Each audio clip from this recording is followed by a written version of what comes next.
Da, da, da, da, da, da. Alors.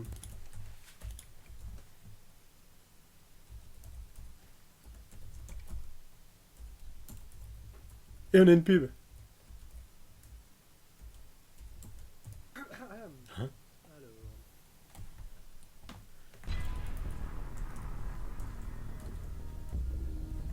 C'est le GG, on a une pub. C'est con. On a une pub géniale. Jouer avec passion. Ah, c'était Logitech. Waouh, c'était une pub très rapide. Franchement, j'approuve. Je fais juste ce message. Ouais, tu écris juste ton petit message. On a une pub géniale. Du coup, off, def, espion. Ah, c'était Logitech. Waouh, c'était une pub très rapide. Franchement, j'approuve. Off, def, espion. Mais tiens, regarde ce câble dégueulasse. Moi je dis espion. On fait les espions, d'accord, très bien. Pour ensuite continuer sur l'off. Du coup, off, def. Demain, aujourd'hui, je ne sais pas. Allez. Bon, ben. Bah, tu finis d'écrire ton message. Bon, c'est pas grave, je peux commencer tout seul. Ah, mais non, voyons, Où est-ce- tu vas où avoir le est-ce- où est-ce clavier qui tape. On fait les espions, d'accord, très bien. Ouais, oh, c'est pas trop c'est un petit détail. Allez. Où est-ce que j'ai 5 espions? Bah, tu finis d'écrire ton message. Bon, c'est pas grave, je peux commencer tout seul. Ah, mais non, voyons, tu vas avoir le clavier qui tape. Ouais, oh, c'est pas trop c'est un petit détail. Tu sais que j'entends plus la souris que ton clavier. Hein. Où est-ce que j'ai 5 espions? Je suis sincèrement désolé. Non, j'entends plus ma souris que ton clavier. Le mec, hein. Ah, tu corriges tes mots. Il corrige ses mots, il est en train de... Eh oui, il Enfin, faut un petit corriger mes message mots parce que bienvenu. sinon ça ne va pas. Hein. Castel, non, c'est bon, après t'as pas d'autre faute. Ah, si t'as intéressant. Toutoulou. Bref. Toutoulou.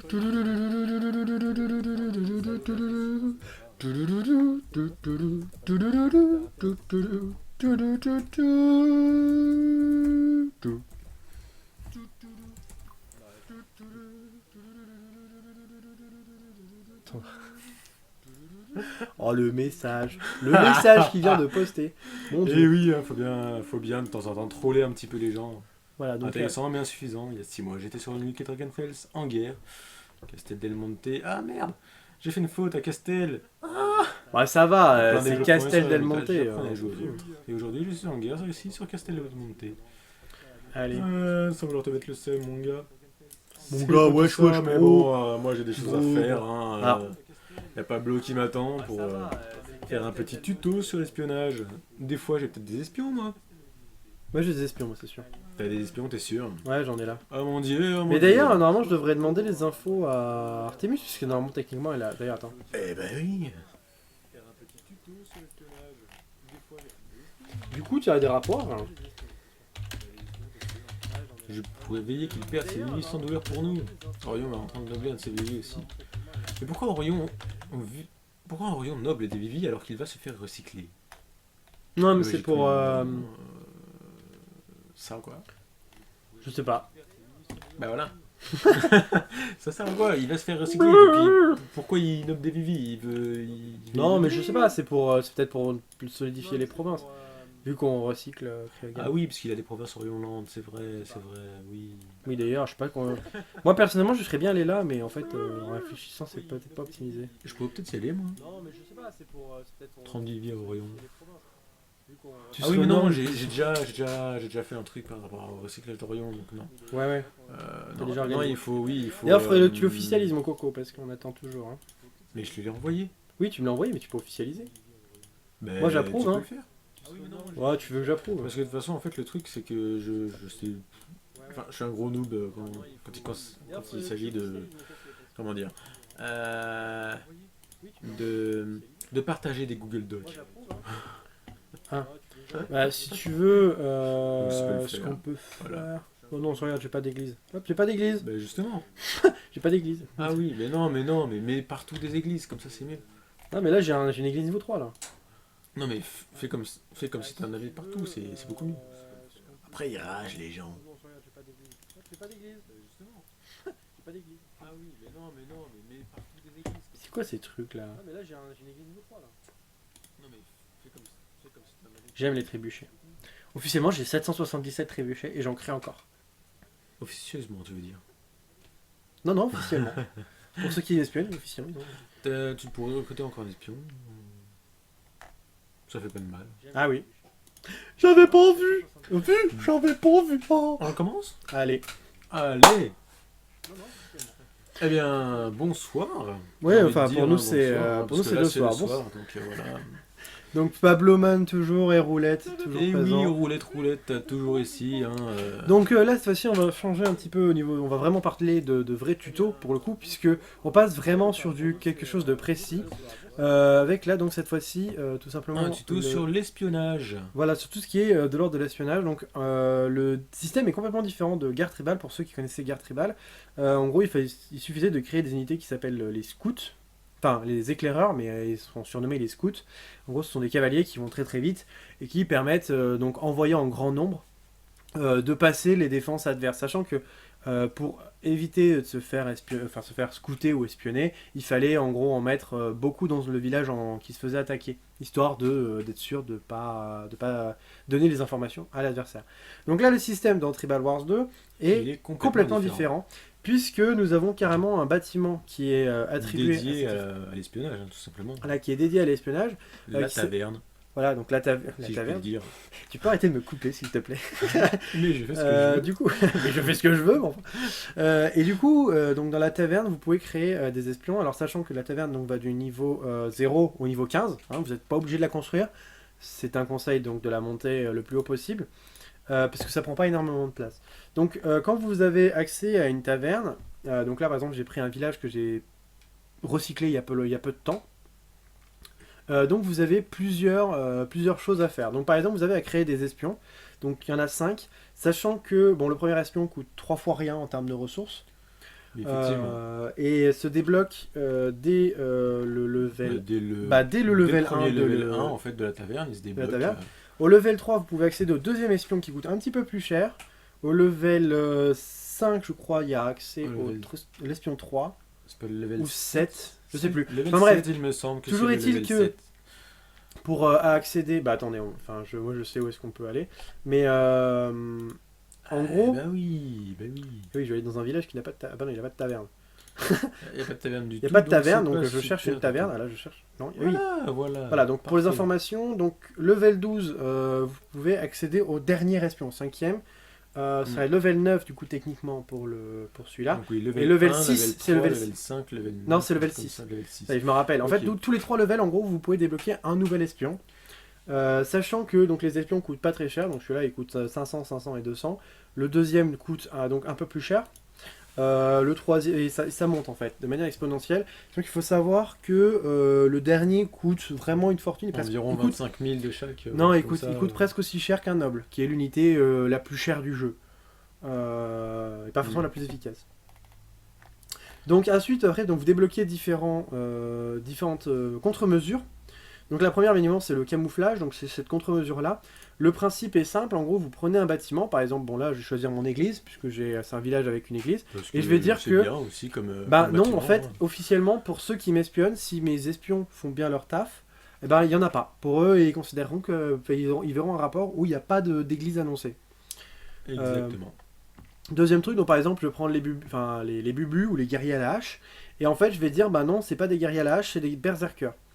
Qui est une unité beaucoup plus puissante. En fait, voilà. Ça va permettre de montrer sur le rapport adverse qu'il y a 65 berserkers au lieu de 65 guerriers à la hache, donc ça va fausser en fait tout ça. Et ce qui fait que par exemple, de faire une grosse différence si jamais vous êtes en défense et que vous avez des unités auxquelles les adversaires ne savent pas, par exemple. Alors par exemple, ça peut être utile dans le cas, c'est-à-dire que le joueur, si par exemple j'ai plein d'épéistes, plein de lanciers, et que je veux les transformer en fait en archers, histoire que l'adversaire m'envoie de la cavalerie légère, parce que les unités sont particulières. Les lanciers sont plus déjà important, les lanciers sont plus efficaces contre la cavalerie légère, ce sont les unités les plus intéressantes. Les archers sont efficaces contre les archers montés et les bubus. Les bubus, donc les guerriers à la hache. Et les cavaliers lourds sont efficaces contre les guerriers à la hache, les archers montés aussi, il me semble, un peu. Moins, mais ils sont aussi efficaces. Sachant que, après, faut bien se dire qu'en termes défensifs, un cavalier monté est quand même beaucoup plus puissant qu'un lancier ou qu'un archer au départ. initialement, Ouais. peu importe contre qui il est. Donc du coup, par exemple, vous pouvez fausser de toute votre défense comme ça, si par exemple vous savez qu'il y a un type d'unité que que vous savez précisément que vous pouvez détruire, vous pouvez faire en sorte de fausser justement toutes vos unités à vous pour faire en sorte que les adversaires aient tendance à envoyer ce type d'unité là. Histoire de du coup les amener à perdre leurs offres et qu'ils ne comprennent pas ce qui se passe. Donc voilà pour ce truc-là. Ensuite, vous avez donc les unités affichées. En gros, c'est toutes les provisions qui ne sont pas prises en compte. Donc ici 1645. Voilà, Dans ce et ben en fait, village-ci, vous par pouvez exemple, dire, je veux je que possède 1645 archers par exemple. toutes ces provisions, ça deviendra 1645 archers sur le rapport. Alors après, bien évidemment, c'est vide, parce qu'en vrai, les Ce ne seront pas 1645 des archers vrais archers, ce n'existent seront pas. juste des archers fictifs pour l'espion Donc, adverse donc l'intérêt, c'est qui surtout feront que en l'ennemi fait, va pas aura tendance à ne pas attaquer. voilà, il aura puisqu'il verra tendance des unités en à se plus. dire mince, il a beaucoup trop d'unités pour moi, par exemple pour mon off, donc je vais peut-être tenter d'attaquer un autre village ou voilà. Il va hésiter C'est du coup. histoire surtout de faire reculer ou de le forcer à envoyer plein d'offres pour avoir un maximum d'informations. Enfin, il y a plein de trucs différents. On peut vraiment, au niveau défensif, on peut faire plein de choses. Donc ça peut vraiment être intéressant. Donc au niveau de l'espionnage, en fait, plus vous faites en sorte de donner des mauvaises informations aux adversaires, plus ce sera facile après pour se défendre. Le dernier, du coup, c'est le donnant-donnant. Donc là, par contre, en gros, c'est vous avez les informations du village qui vous espionne. Si par exemple, Voilà. celui qui veut espionner vos bâtiments, c'est-à-dire savoir à quel niveau de bâtiment vous êtes, s'il y a une église dans votre village. S'il Bah, rate son espionnage, en fait, il va tout simplement.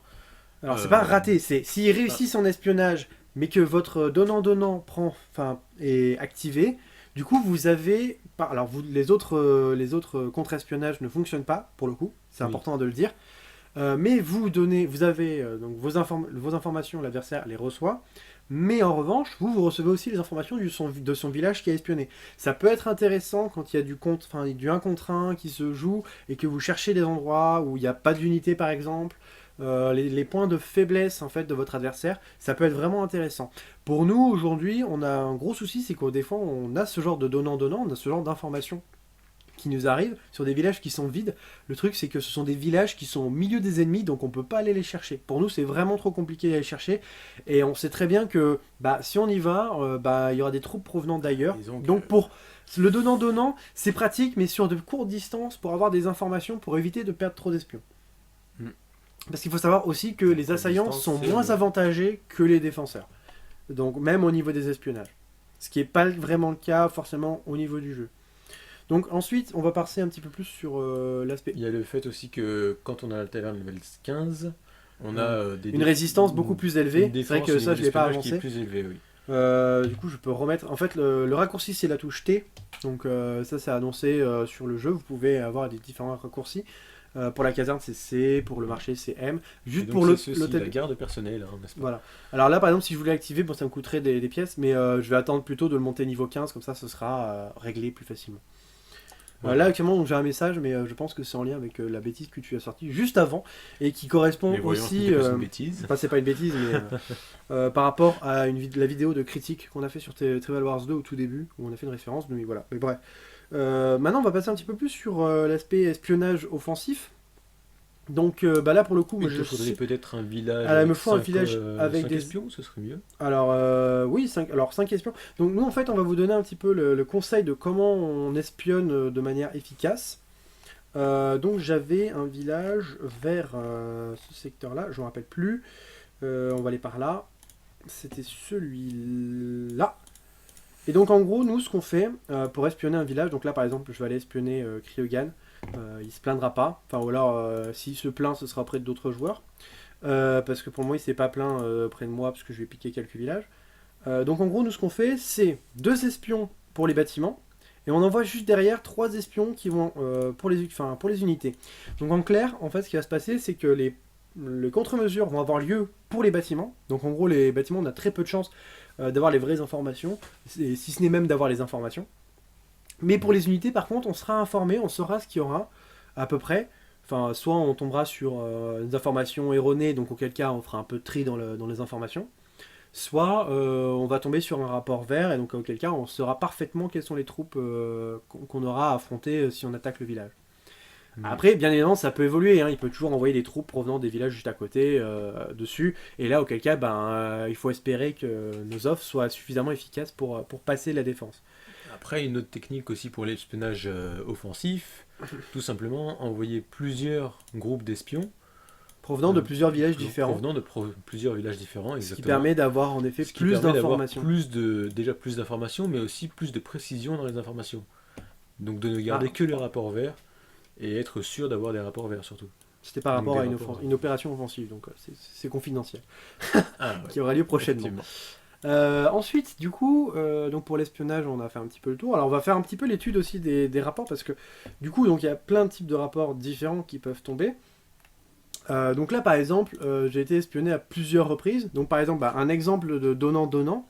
Donc là, on a les informations sur le village qui a espionné. Bon, pas de bol pour nous, c'est un village de chez nous qui a espionné mon village. Ça, c'est les informations du village qui a été espionné, donc du défenseur. Hein.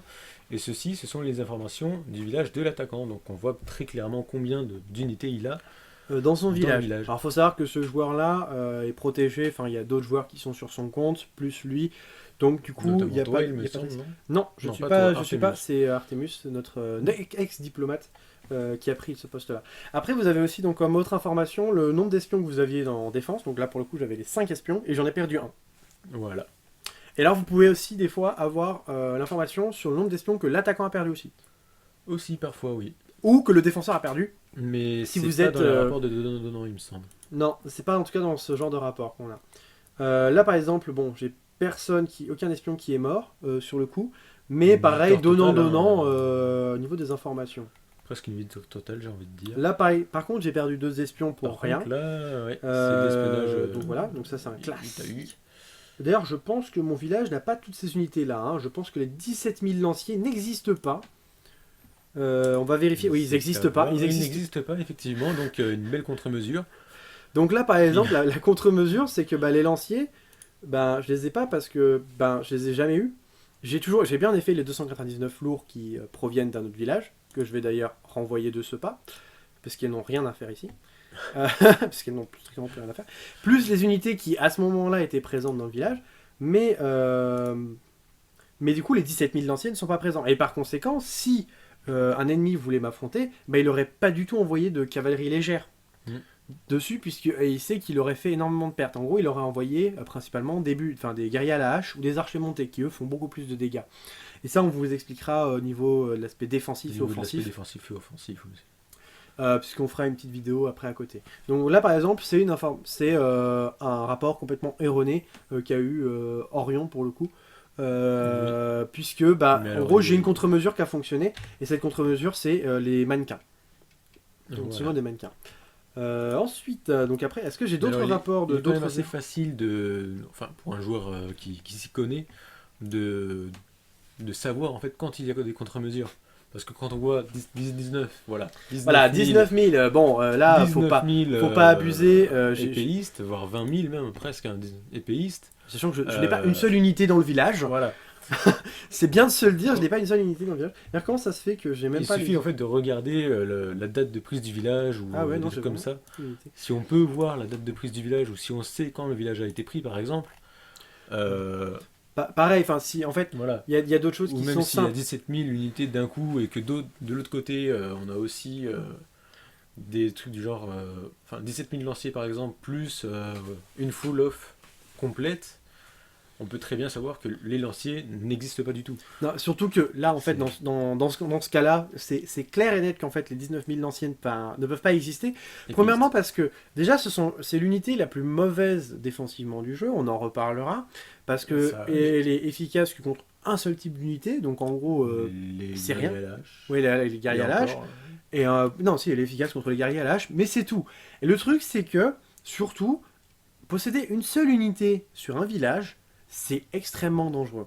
C'est-à-dire que même si vous faites des villages spécialisés, vous dites, je vais faire un village avec que des archers, un village avec que des lanciens, un village avec que des épéistes, un village avec que des lourds, un autre village avec que des trébuchets, oui, ok, d'accord, mais il faut quand même que vous blindiez les autres villages avec les troupes qui manquent. Donc par exemple, les épéistes, ils ne devraient pas être aussi nombreux.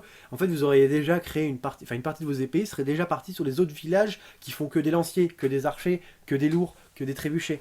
Parce que sinon, là, ça sert à rien. En fait, ces défenseurs-là, bah, ils sont jolis, mais concrètement, il suffit qu'on envoie. Non, ils ne servent à rien. Il suffit qu'on envoie une Parce offre que- 100% léger, 100% archer, ou Bah, avec il suffit des archers d'envoyer montés, tout simplement et des ça passe. offres différentes sur chaque village qu'on possède avec chaque troupe d'unité. Comment dire? Par exemple, des archers légers contre les archers, des archers montés contre les lanciers, euh, des cavaliers légers encore contre les épéistes, et puis des guerriers à la hache contre les trébuchets, et vous n'avez plus aucune défense parce que de toute façon, vous savez pas exactement. Oui, voilà, parce que Enfin, votre vous êtes défense, en fait, foutus, votre défense parce n'est que pas, votre est pas défense, elle ne efficace. dépend pas de ça. Là, pour le coup, bah, la défense n'est pas efficace. Enfin, moi, de toute façon, j'ai même pas créé d'unité pour le moment sur ce village-là, donc il va falloir que j'en fasse. C'est une Oui, information oui. pour moi, personnellement. Ça sera fait sous peu. Mais après, autrement, Espérons-le. espérons-le. Bon, au pire, c'est pas grave, hein, un village complètement vide, je veux dire, c'est un village à pièces. Hein. Mais du coup, enfin, ce genre de rapport, déjà, est un exemple de truc évident. Enfin, c'est évident que le mec qui a ça, il va se dire, bah non, il n'y a pas autant de troupes, donc je vais taper avec un type d'unité particulier, et je sais d'avance que j'aurai moins de pertes que prévu parce que ben il n'y aura pas autant d'unités, ou alors le mec est vraiment nul défensivement. Kryogan, si tu nous écoutes.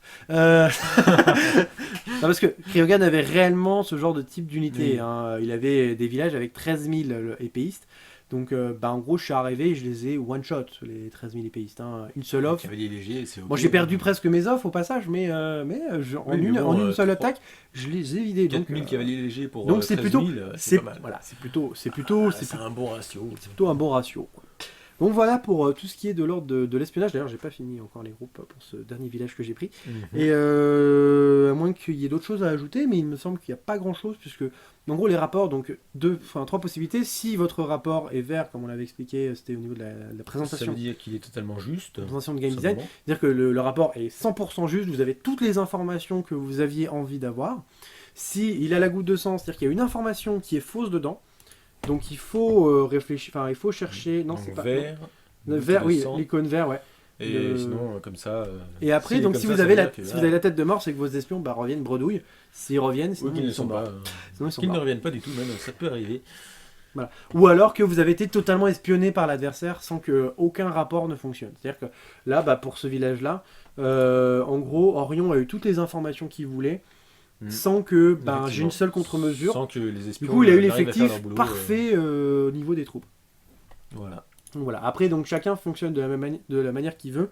Je sais que là, pour le coup, Artemus avait envoyé du coup une vague d'espions seulement sur chaque village. Puisque sinon j'aurais eu au moins 2 rapports par village, et c'est pas le cas, j'ai un rapport pour chaque village. Donc voilà, ça c'était les informations pour tout ce qui concerne L'espionnage, du coup. l'espionnage, donc toutes les techniques d'espionnage qui sont en place. On vous conseille donc de monter la taverne niveau level 12 minimum, Level 12 15 minimum, 15. 15 c'est au fortement mieux, franchement. conseillé, et de surtout penser à régulièrement refaire les espions, parce que les espions ça meurt régulièrement. Et surtout, on ne les voit pas dans les unités ou l'aperçu des villages. Voilà, contrairement Donc, sur du GT1, coup, les scouts où ils étaient compris dans les unités Ouais. de village, puisque c'était créé comme la cavalerie légère, comme les archers montés. Donc, Et ou du comme coup, la on a cavalerie tendance lourde. à les oublier quand on en perd. On a tendance à oublier de les refaire et ça peut J'en parfois suis un être très bon assez exemple. nuisible. J'ai beaucoup de villages qui ont quasiment pas d'espions, parce qu'en fait depuis le temps ils sont morts à maintes reprises.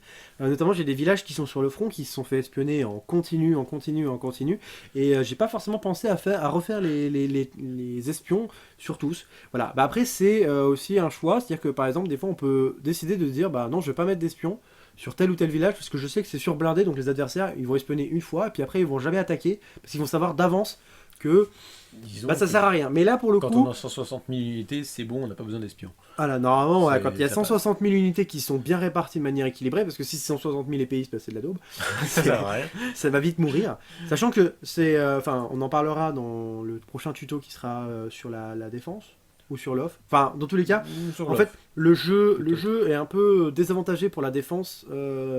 Tribal Wars 2 est beaucoup désavantagé au niveau de la défense par rapport à Guerre Tribal 1. Parce que déjà les catapultes sont pas efficaces défensivement, c'est un peu une catastrophe. Enfin, même si les statistiques sont pas mauvaises, c'est pas très efficace. Et surtout même si vous avez, si vous avez 130, plus de 100 000 unités dans un village, Même Vous si pouvez c'est bien, avoir des même si c'est pertes, plutôt alors bien que équilibré, vous pouvez encore perdre 700 soldats par-ci par-là. Et 700 soldats pour chaque offre, quand on sait que les adversaires peuvent avoir une vingtaine d'offres qui vous arrivent dessus, il y a un moment où en fait ces 700 soldats ils augmentent en continu. Et puis ben, au bout d'un moment vous perdez plusieurs milliers d'offres, enfin plusieurs milliers de soldats et vous comprenez pas forcément pourquoi. Donc voilà. voilà, parce que les lanciers sont vraiment enfin, des unités de base pas bonnes défensivement, ils n'ont pas beaucoup de points, mais elles sont intéressantes contre la cavalerie légère, mais ça on va en Mm. parler dans le tuto sur la défense. Donc on vous conseille de soit, si vous voulez avoir plus d'informations donc, sur le tuto défense, d'aller sur Cryogan qui est actif, et si vous voulez des informations sur le tuto offensif, sur le Cryogan offensif, avec le petit icône rouge avec la hache. Voilà, donc on vous dit à la prochaine en espérant vous revoir pour d'autres vidéos.